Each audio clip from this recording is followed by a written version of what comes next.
We'll head back to the camper now. We're going to pack up tomorrow. We're going to head into... I don't know where we're going. We're going a little further east, though.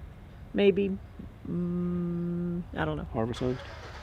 Oh, it is a Harvest Host. So it's a another winery. It's another winery. So we got to get there by 5 o'clock because the winery said, if you're not here by 5, cancel your reservation. That's pretty much how they said it. So they're serious. We're gonna see how this works. We'll be there before 5, though. We're gonna get up early, so we're there before 5. So let's check it out and let's see what this winery is all about, guys. We'll see you there.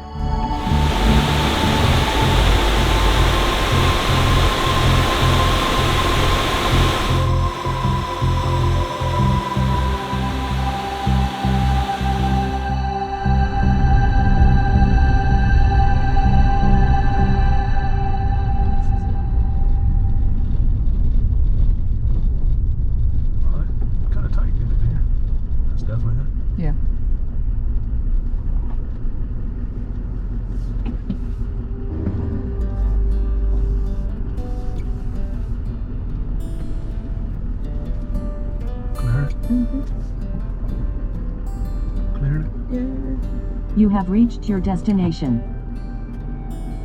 Talk to me. You're good. Keep going. Keep going. You made it.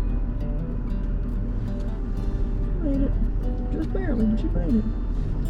You're about 8 inches. So where are you supposed to go? It says check in for parking directions. I guess the winery's over here.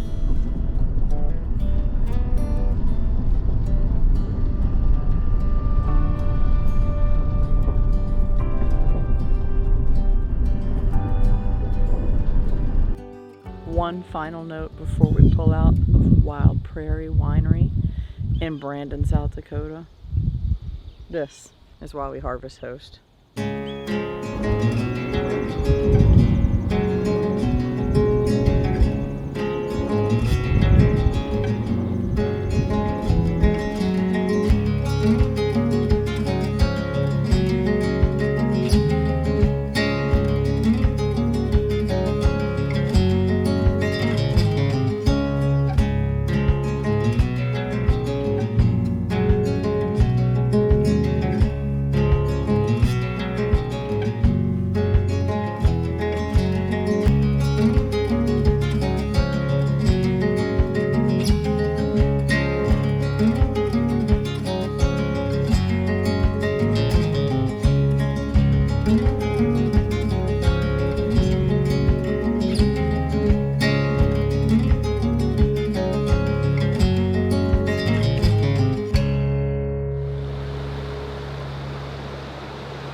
We found the waterfalls.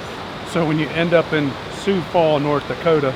South Dakota. That's what I said, South Dakota. I don't know why I want to keep going to North Dakota, but when you end up in Sioux, for God's sake. When you end up in Sioux Falls, South Dakota, you come to the falls, and here they are. After you park at the Harvest Host. Yes, the Harvest Host is really, really nice too. Yes, they are. And they recommended checking out the downtown area, so here we are. And who knew that they had waterfalls, which is one of his favorite things. So I like the sounds. It's a great opportunity to do all kinds of good things at one time. Things are finally right. With you and I, the future is bright.